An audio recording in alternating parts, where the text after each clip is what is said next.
Good afternoon, folks, and welcome to this webinar. My name's Andrew Watson, and I'm the Bid Trading Consultancy Manager here at Proactus Tenders Direct. If you've been to these before, you might know me. I've hosted a few by now. What we're doing this afternoon is we are going to be building upon the webinar that we did last month, which is on dynamic markets. We're going to do a little bit of a Q&A session, so there were lots of questions asked as part of the registration process for this, and we'll look to go through those as well as some live ones as well. Just for anyone that hasn't been on, had the absolute pleasure of attending any of my webinars before, what I do here is basically look after all things related to bidding for our clients. So we try and support in any way possible to make sure everyone is as successful as possible with their endeavours to secure work, primarily in the public sector, by supporting them through that bid process in lots of different ways. So living and breathing this stuff in a sort of daily basis, ongoing basis. So hopefully I'll be able to provide a little bit of value for you across the next 30 to 45 minutes. We won't use the whole hour, hopefully, and we can add some value and give a little bit of time back as well. To that end, folks, what I would say is that we do have the chat function. So if you do want to ask any questions, we will try and kind of come on to those as well. So do feel free to punch anything in the chat. The first question on every single webinar we do, which is rightly asked, is will there be a recording of the webinar made available afterwards? Yes, there will be. You'll get sent a link, and you can re-watch it at your own pace in your own time. And if there's anything that requires a rewatch, or you have to exit prematurely today, so don't worry about that. We've got you covered. In terms of the format for the webinar this afternoon, like I say, it's all about dynamic markets. We did our kind of more of a scene setting, a kind of deeper dive into what they are, what they're used for last month. If you haven't seen that one, it's a good one to go back and watch as well. This one, we're diving into some more specific hot topic areas that people have got. We'll do, in terms of a structure for this afternoon, we'll do a little bit of an intro, which will also act as a little bit of a recap in terms of what we mean when we're talking about dynamic markets. What are they? Why are they used? How are they used? We're going to look at some what notices have been published, how many for what, of what type, etc. as well, and look at a specific example of one. We're going to dive into those hot topics that I mentioned before, some questions from the previous session we didn't manage to pick up on, as well as folks getting into a little bit of a live Q&A action as well towards the end. I will try and do a little bit of a summary, a conclusion, just re-emphasize some of the points that we can from the last webinar as well, that I think are the most important things to be considering from your perspective as a supplier relating to dynamic markets.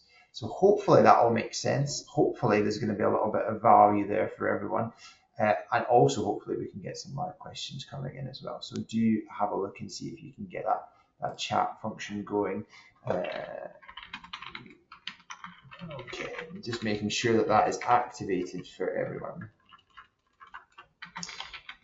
And we will get going. Okay, so don't be shy, guys. Do ask the questions as you think of them, and we will try and get to them across the course of the webinar. So just as a little bit of a recap in terms of what dynamic markets are, if everyone remembers, they are the replacement for dynamic purchasing systems, which are no longer able to be launched. There's no new dynamic purchasing systems being placed in the market anymore. They've been replaced by dynamic markets. They are similar to what DPS and qualification for systems for utilities were. They are a list of qualified suppliers who are then eligible to participate in future procurements. They have a little bit more of a wider range, more flexibility in terms of their usage across a wider range of goods, services, or works than was the case with DPS. So all other things being equal, we'd expect to see an uptick in the number of dynamic markets over time being published versus how many DPSs there were, because they have that wider aspect, a wider possibility for utilization. Okay. Just next slide, how do they work? So just top level recap.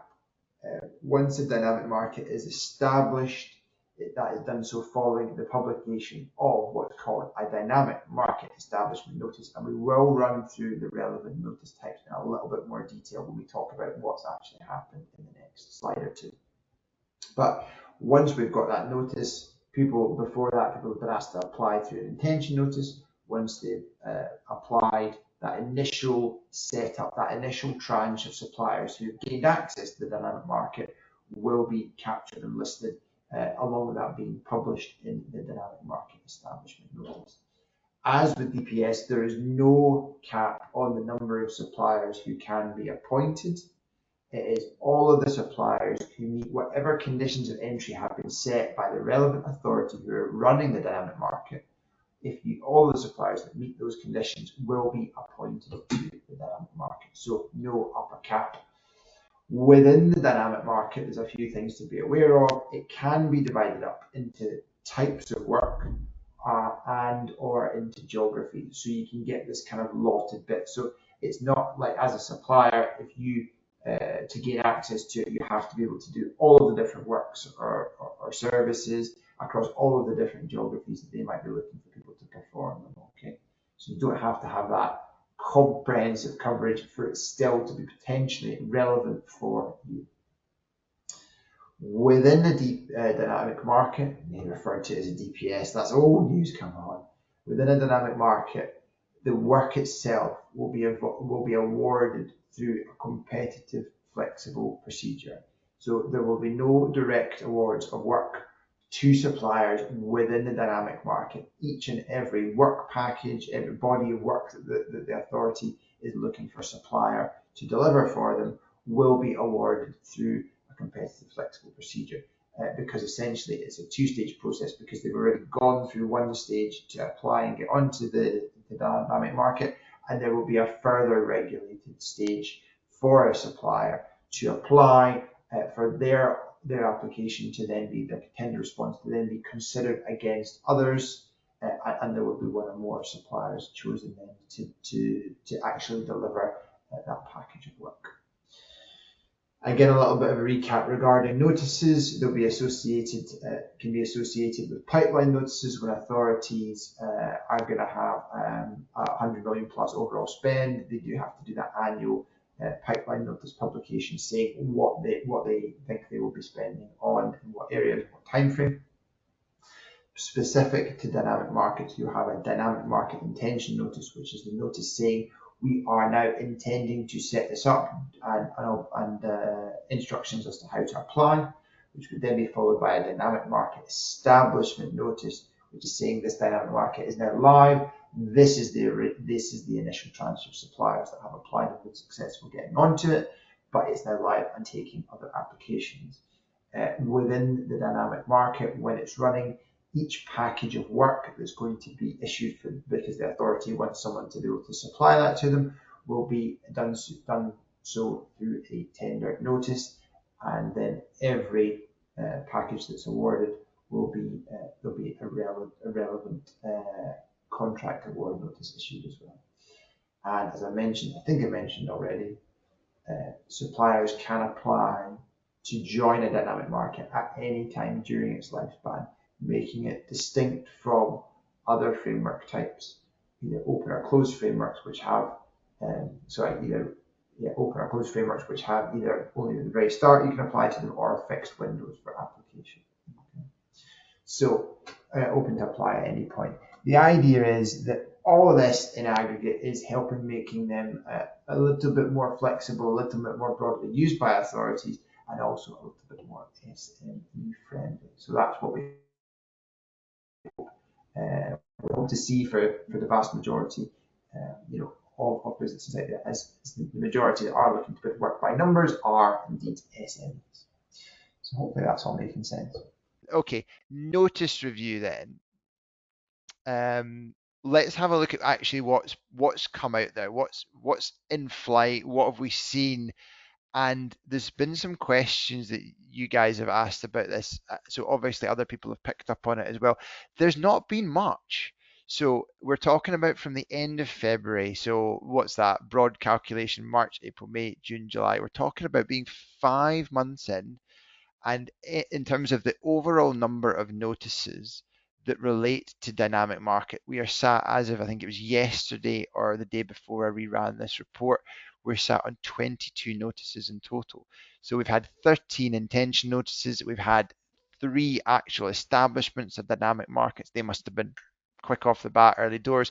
We've had 5 modification notices, and we've already had 1 cessation notice. The cessation notice was in fact an error. It was cancelled before it was established. But I think most people are sitting here thinking, and myself included, these numbers look pretty low. And give me a few minutes, we will come on to a couple of extra slides, a couple of slides time, and we'll actually talk through kind of some information on this. And I will make a bold prediction gazing into the future up until 2028 and 2029. And if anyone wants to, they can remember that and call me on it. Although where on earth anyone will be in that far into the future, who knows? But anyway, I will make a prediction. Okay, so only so just to be clear, what we've had is we've seen 13 intention notices, so 13 uh, authorities saying we are going to set up a dynamic market. You would expect there to be a gap between the number of intention notices and the number of establishment notices, because obviously there's a time gap between saying this is us wanting to set it up and then giving people a window to do that initial application, then processing those, and then doing that publication to say that establishment notice to say this is now up and running. So you would expect a gap between those two, therefore you'd expect a gap in the numbers, given that it's only 5 months down the line. But again, we might expect to see more than 13 over the 5 months, and we might have expected to see more than 3 actually be established by now. In terms of which ones have we seen intention notices against, we're just trying to unpick a little bit here to see what kind of a spread, and I will talk about this more broadly and reference DPSs to see what we've got just now in a few slides time as well. But just to sort of spin through, you can see some of the things that are there. It is quite diverse, but also there's ones which are, there's potentially a couple that I've picked up on there as well. So these are all the intention notices so far that have come through. We've got a few for housing maintenance. We've got, was it 3 or 4 relating to utilities? Innovation qualified utilities, provision of electricity, a frame dynamic market for suppliers for utility operators to join. We've also got some consulting. We've got space technology. We've got commercial MOD stuff, and we've got some more sort of simple, straightforward stuff.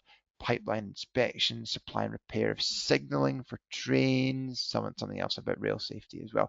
So a reasonably diverse mix, and I will come on to some of the questions that have been asked about this as well, just to again paint a little bit more of a picture and make some predictions as well in terms of where things might land, how it might work. Okay, so I just wanted to pick out what I thought was a little bit of a kind of a good, not quite good news stories, maybe a little bit strong, but I wanted to pick out an example for one of the intention notices that we saw. This instance relating to housing maintenance, and I just want to look at this through the lens of actually what does it say, what does it mean, what can we infer or take away from it? Okay, so the structure of this one was quite interesting in that this particular one, there is the option to join actually one of 2 markets. Now, only one of the markets is a dynamic market. So there is a maintenance dynamic market for maintenance contracts over the public procurement value threshold. Does everyone remember what the public procurement value thresholds are for normal category for goods and services? I have to look up the exact figure every time, but thankfully I've got it on my screen. It's £138,760 for central government and £213,477 for sub-central, i.e. Non-central government bodies. So above those levels, that's above threshold, and they've created a dynamic market for opportunities that will be above threshold. What they've also done alongside it that you could also apply for is a low value market for maintenance contracts. And these are the ones that are below public procurement threshold, including smaller one-off jobs. So what they've said is that, and they might have different criteria against it, they've said you can join this dynamic market for above threshold, and actually we've got a whole independent separate market that we've put for low value opportunities.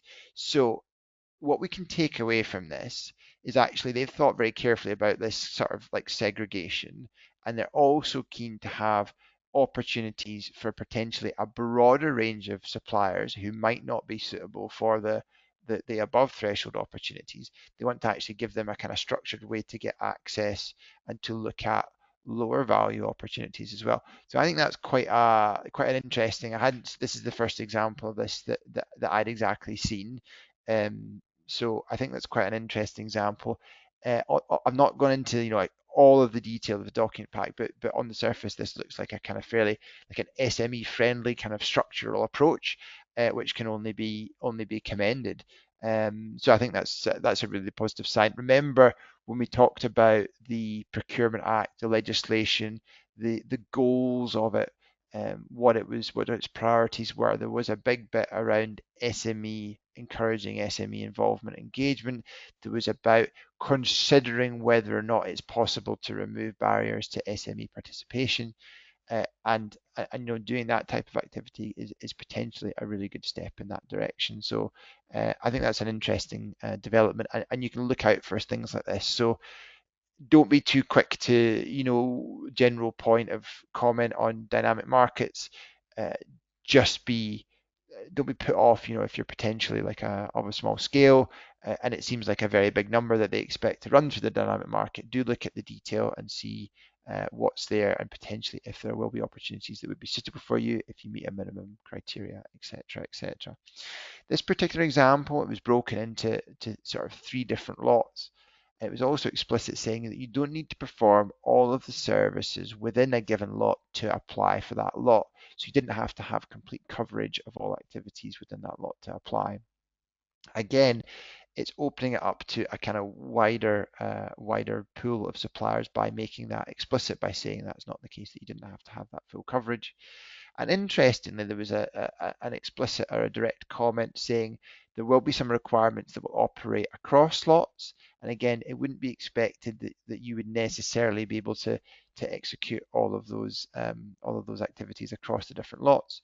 But what you would do is, if you were going to be a lead supplier and you would be comfortable or expected to subcontract to be able to fulfill a work package that potentially was across more than one lot where you might not have all of the capabilities. So again, being explicit about saying, there's different ways to configure and to get involved. So quite interesting, I thought. This was the usage for this was, there was one like lead housing authority that had established the dynamic market, but there were also other organizations that were part of that same kind of overall company group that were going to be using it as well. And actually, they were referenced other neighboring housing associations were also listed as potentially would be using it as well. Okay, so quite just being explicit in terms of, you can see that one of the questions we've had about dynamic markets about establishment and usage, but you can see that they've got, it can be one authority is like leading on it and doing the establishment of it, but you can see sometimes that they will be quite, there's at least the option there for lots of other listed authorities to be looking to use it as well. And again, that can form part of the your research and your investigation in terms of what you think about a particular dynamic market, how widely it's likely to be used, how suitable it might be for you to apply to. And on this one, they were explicit that within the low value market for maintenance, and that one not being the dynamic market, not being above that threshold, they would actually potentially be looking to do some direct awards there. Or they reserve the right to award directly within that one without competition, but that's not for the dynamic market itself. That's for that parallel low value market that they said they were concurrently establishing. So that was a really interesting example, and a little bit of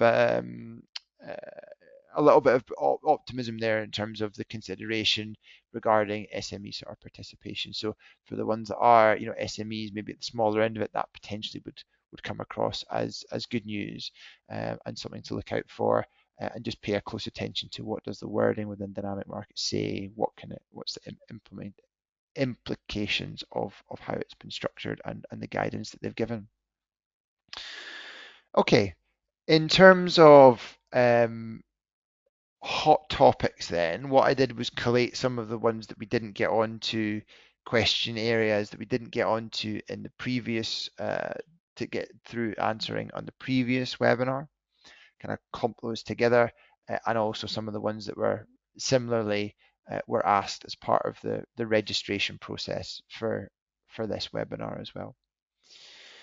So first question, or first clumping of kind of hot topics, was relating really to the ones here around about kind of the buyer usage of dynamic markets. So it's totally good question, good thinking to go, well, as a supplier, I need to get a little bit of an understanding in terms of when are buyers going to be using these, what for, etc., etc.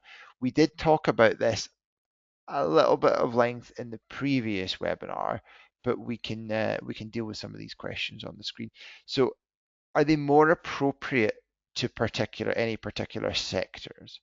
So, what I will say with regards to this is dynamic markets are more widely applicable or more widely appropriate than DPSs were, because of some changes that were made to them. So they can be applied more widely, and that includes being applied more widely across sectors. So that being said, there might be certain sectors, and if you remember, again, for the ones that were at the previous webinar, if you remember, there's a dynamic market is one type of sort of procurement market structure that an authority can choose to implement to do procurements through, against a range of other potential options that they have for their procurements. The idea is that they're thinking strategically about it to then arrive at what is the appropriate procurement method for me to undertake to arrive at the best possible outcomes, which will be a mix of value for money, efficiency, adaptability, innovation looking for in the market, etc. So what's important to them will have a determination on what procurement path they chose to use, and therefore whether dynamic markets are the one that they went for or not. And that will vary from sector to sector. That being said, the kind of ones that are the most, we're using dynamic purchasing systems as an indicator of how popular dynamic markets will be across specific sectors, verticals, things like social care, transport, construction, training, consultancy, facilities management, utilities. We saw three different utilities dynamic markets already in the intention notices. So those are the kind of ones that seem to be landing more. If you think about it, it's ones where potentially you want a high number of pre-approved suppliers to then compete for different work packages, where there's potentially high volumes of work packages, where you want that broad range, where maybe the suppliers themselves are maybe they're more fragmented, more dispersed, and you want that extensive coverage. So it will vary from sector to sector. I don't think anyone sitting there, regardless of which sector you're in, should be like, there's never going to be any that are going to be relevant for me. That's not how we should be thinking about it. But those ones that I mentioned are the ones that seem to have the sort of highest numbers. There's a lot of questions that I've summarized here into a couple, or just into the second one. Will the slow uptake on publishing dynamic market notices, are they going to take hold as a mechanism? Why the slow uptake even? Why the slow uptake? Good question. So done a little bit of research on this, and I think there's a couple of reasons. But one is, if you think about it, the change in the Procurement Act itself wouldn't trigger necessarily the need for a dynamic market. It might do because we're seeing that they've got a wider, there's a wider usage of them, or they've got a wider applicability than DPSs did. So there might be scenarios where you couldn't have a DPS, but you can now have a dynamic market. So we'd expect something, a little bit of an uptick. But the majority of time, what's going to be happening is the DPS would be replaced by a dynamic market when it gets to the end of its lifespan, or we reach the 23rd of February 2029, which is the day after which you're not allowed to have a live DPS running anymore. It needs to have been superseded, either retired or superseded by a dynamic market. If we think about the length of time, how long DPSs are typically running for, they don't have a fixed upper limit on them, but 5, 6, 7, 8 years, etc. What we're seeing just now is, and I did run the numbers on this.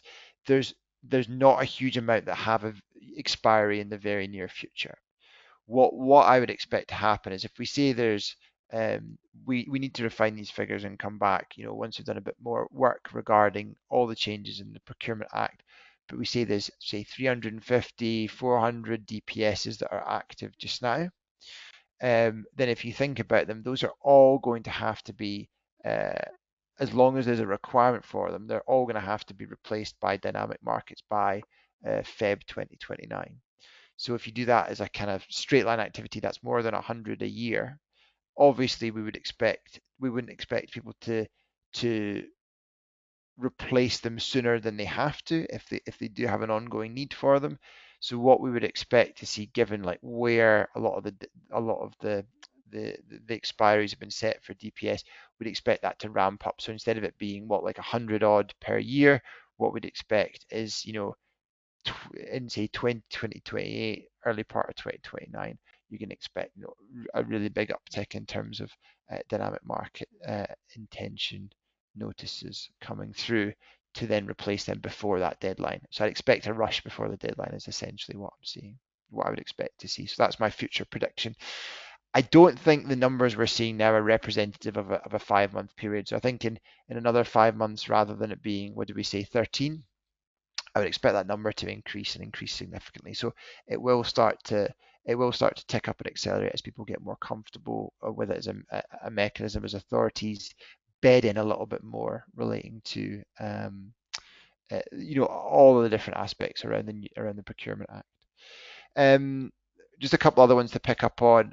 Will dynamic markets be more sought after than frameworks? I think I covered this already, but really it's a tool in a toolkit for buyers to consider as a procurement method, and it'll be up to them to decide how it's appropriate based on some of the things that I've talked about.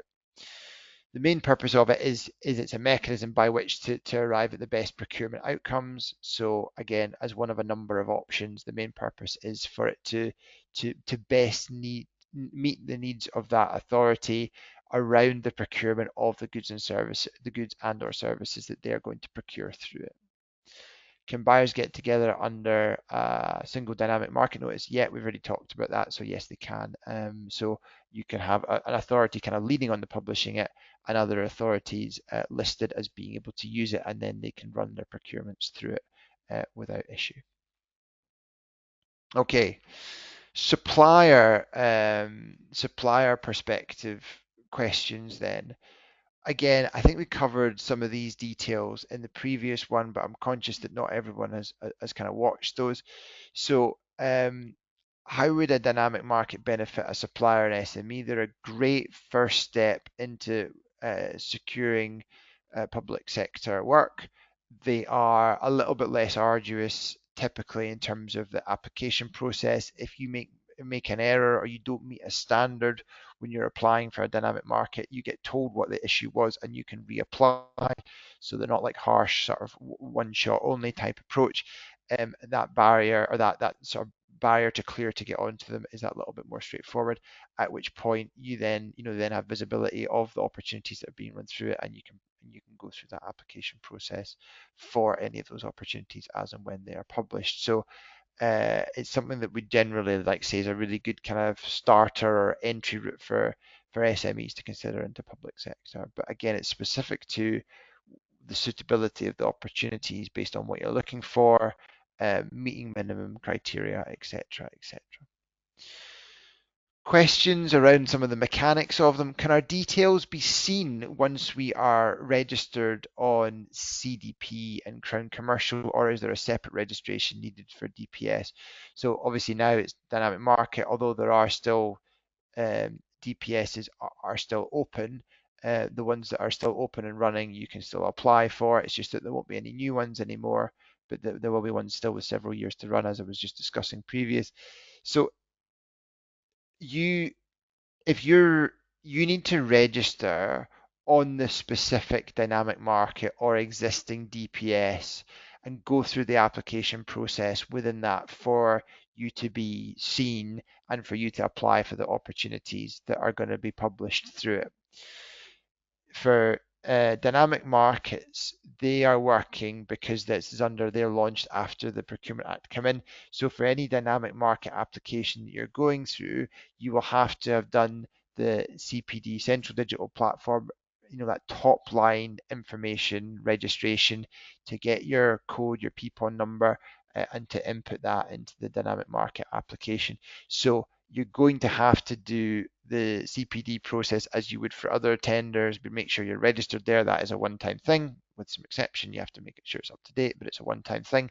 You've got to pull the information from that into your dynamic market application. Okay, so there is always separate steps to the registration process for either an existing for a dynamic market. For DPS, there's not that. For an existing DPS that was created obviously before the Procurement Act stuff came live in February, then that step about linking it to your CDP profile won't be there, but you will have to still register for each individual opportunity, i.e. each dynamic market or each DPS. There's no one place you register that gets you kind of fired on and accepted across multiple dynamic markets or DPSs. It's a case-by-case registration process for them. Are dynamic markets open, like the old DPS process? Yes, they are open, so you can apply for them at any point during their lifespan. How dynamic purchasing systems can be beneficial for short-term supply contracts? What is the disadvantage of DPS? And persons ask the question around DPS, we can equally apply that to dynamic markets. So again, once you're accepted onto a dynamic market, as we spoke about, then the work packages will be advertised and you have the opportunity to apply to them. So you can see whatever bits of work, which will, dependent on the dynamic market, the sector that you operate in, the verticals that you supply, you will see the opportunities, and some of those will be for longer term pieces of work and some of those will be for short term pieces of work. So absolutely it could be, and very sector specific stuff, so it might just be like short term bits. There's lots of those flying about within a dynamic market for you to then choose which ones are suitable and for you to apply to. What are the disadvantages of DPS? Again, I go into this in a fair bit more detail in the previous webinar, but in terms of disadvantages, very high level. There's no limit to the number of suppliers that apply. That means that there's still going to be that competition, and it could be quite high within the dynamic market for any actual of the work packages that you wish to apply for. Okay, you're applying to get onto the dynamic market, but that in itself is not a guarantee of actually securing any work. So things like that would be listed as disadvantages. Just a bit of a clarity on the second to last point. Given the relatively low number of dynamic market notices published to date, how can we best position ourselves to be visible?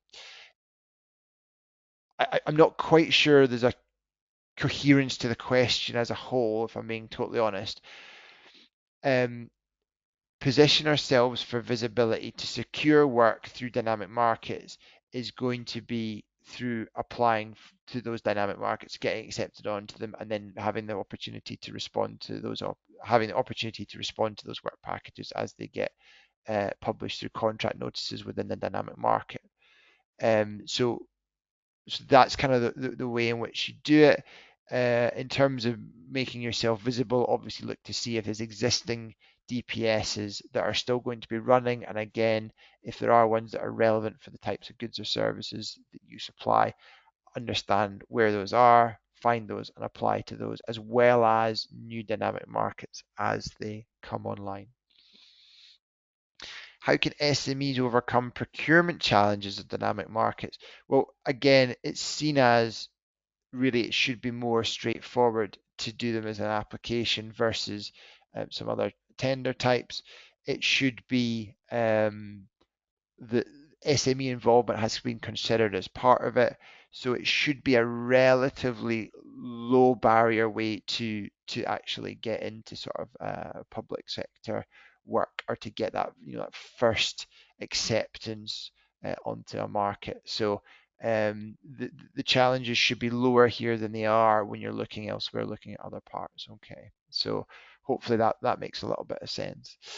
Okay, let me have a little look and see if I can pull up some of the live questions. Let me just punch this in and see if I can do this. First live question. Okay, here we are. Let me punch this in if the screen's going to work. Okay, are consortium bids or subcontracting arrangements permitted, and is there guidance on them?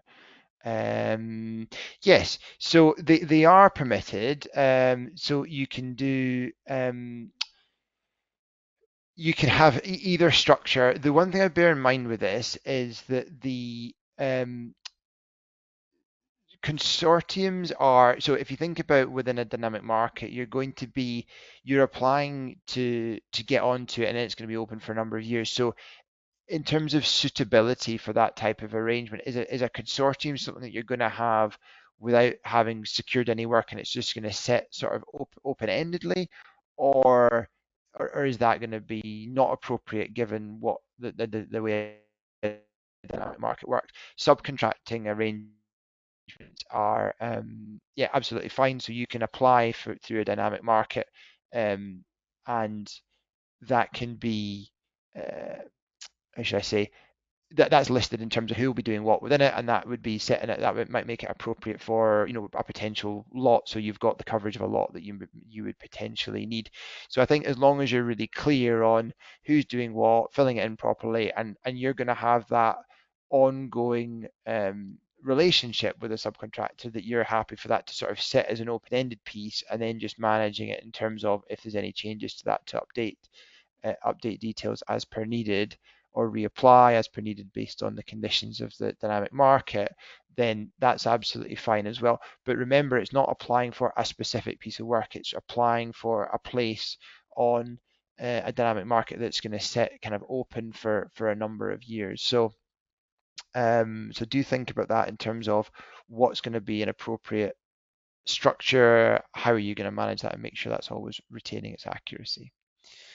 Let me have a look and see what other questions. Oh, wow. Right, let's have a look. There's some good questions. Let me see. Someone has asked, let me see if my system is working.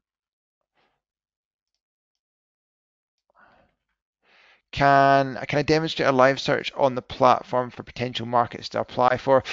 I can do, probably not in this, probably beyond me technically, or I'm not set up really to do that in this particular webinar, but it's a really good question. And I think we could come back and yeah, we could certainly do something on like live searches and show a little bit more how we'd go about doing some things there. So yeah, I think that's one to take away, and we can definitely have a look at that. Good question. Let's see.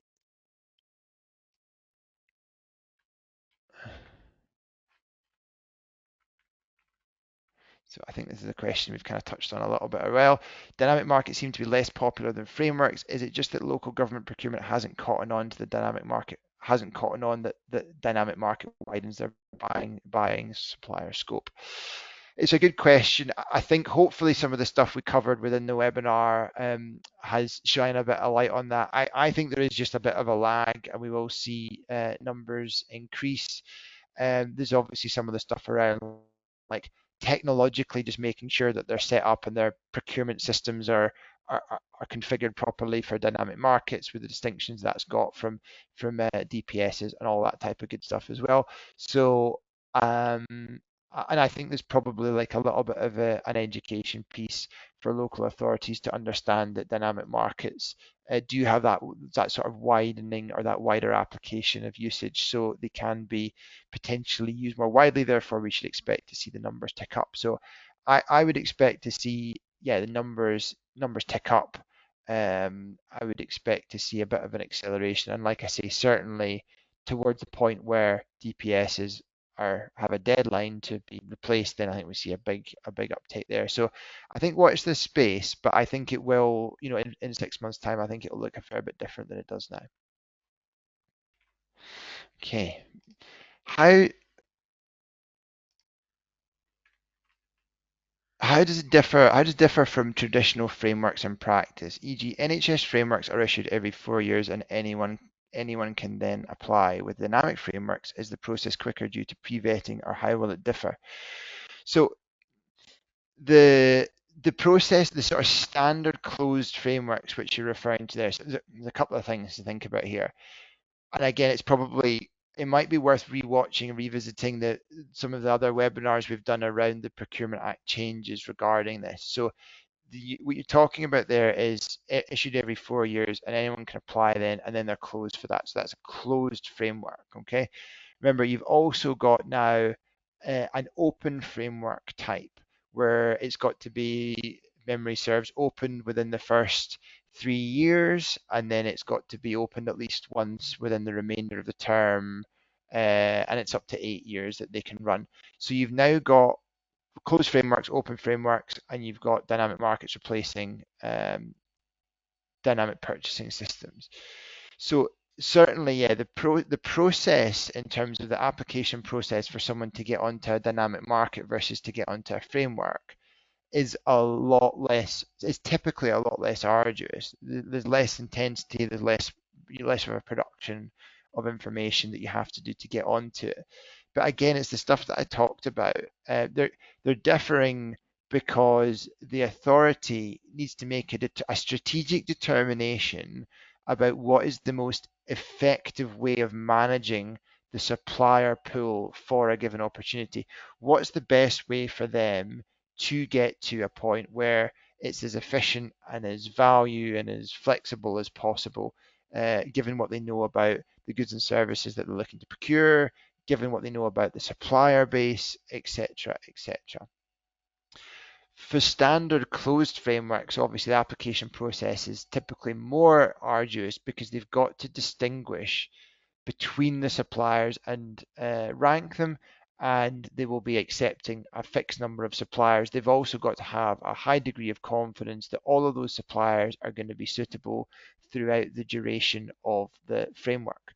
Whereas it's a little bit more fluid within a dynamic market, where suppliers can come and go. They can have a wider supplier base, and they've still got a robust system for then having competition within those suppliers and choosing, because instead of having 3 or 4 or 5, they might have 20, 30, 40, 50, it could be whatever number.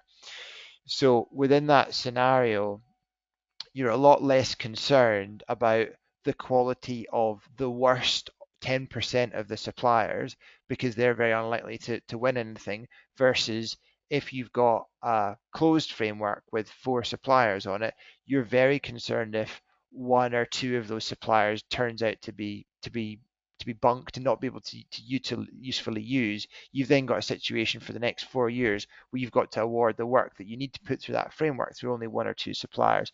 So it all stems from the authority thinking strategically about what is the configuration, given what I'm looking to procure, that is going to deliver the best outcomes in the way that I'm looking for them, whether that be I want to have loads of SME access, I want to make sure that I've got a really diverse supplier pool where all sorts of niches are covered, versus okay, there's only a few people that I think can deliver this at the scale that we need to deliver. We need to be absolutely confident that we get the right people in on a framework, and we have really robust setup for dealing with those. And we think those are going to be static, and there's not going to be any opportunity for new entrants to come across the course of those 2 or 3 or 4 years. That's what's going to suit us best and reduce our administrative burden. So the whole premise is around how strategically are the authorities thinking about what they're going to procure and how they're going to do it, to then support them to arrive at a mechanism by which to do it.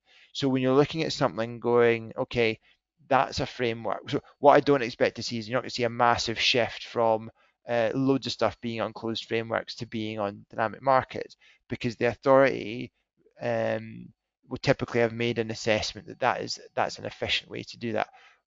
With the increased scope possibility for dynamic markets, we might see a bit of an uptick, but you still fundamentally got the authorities trying to match up the way it runs the procurement with the outcomes that it's looking to gain from that procurement.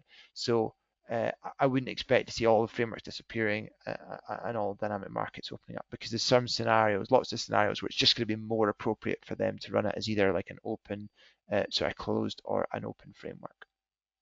Okay, hopefully that helps. There are some more questions, or if there are more questions that come over, then we can pick those up. But just looking to sort of round things off, I did promise I would try and be a little bit quicker, and failed once again. Not like me. I'll try and pick up some of the other questions as well. Just a little bit of a very quick summary before we go, folks. So remember, dynamic markets are an upgrade and a replacement for DPSs, although DPSs are still going to be live up until Feb 29, when they will have to be either shut down or replaced by dynamic markets. Okay. If you're not sure about joining a dynamic market, look at the information, see what's there, see what information's about, what minimum criteria there are for it. Do you meet them all? Are you in a good place to gain access to it, etc., etc. Look at the UK4, the tender notices that are associated with that dynamic market. Understand what these kind of work packages, what they're looking to procure through it are, to then understand whether or not those are things that you'd want to be pursuing, that you're a good fit for, that you could competitively win, and that should guide your decision as to whether to apply for them or not. Make sure you're monitoring dynamic markets. We talked a little about them being a little bit of a slow burner in terms of how many intention notices are coming out. We expect that to pick up. So do make sure you've got a mechanism, be that tenders direct or something else, that's going to highlight those as they come live. And also do your due diligence and look back across what are the existing DPSs that are still running that we could potentially be looking to gain to, that are not going to get picked up if we're just looking at all the new ones that are coming out. Let's do our research and make sure we've got visibility of those existing ones that maybe have up to what's that, 3.5 years left to run, which could certainly be worth applying for. Okay. And again, we expect the slow uptake so far to increase over the coming months and years, and we will monitor that as well. So I think that's probably a pretty good place to sort of park it. On that note, we are still within time, so it'd be really good to round it off and give back a couple of minutes. So thank you very much, everyone, for your attention. Thank you for the questions. That was really, really good to get the interaction. We're going to have more webinars. We do one every month. It's really great to have such a big crowd on for them. Thank you very much again for your participation. And yeah, do reach out. It'd be lovely to speak to you all as well. But thanks again, and enjoy the rest of the day, enjoy the rest of your week, enjoy the weekend when it comes, and thanks again for taking the time to participate and to listen. Bye for now, folks. See you the next one.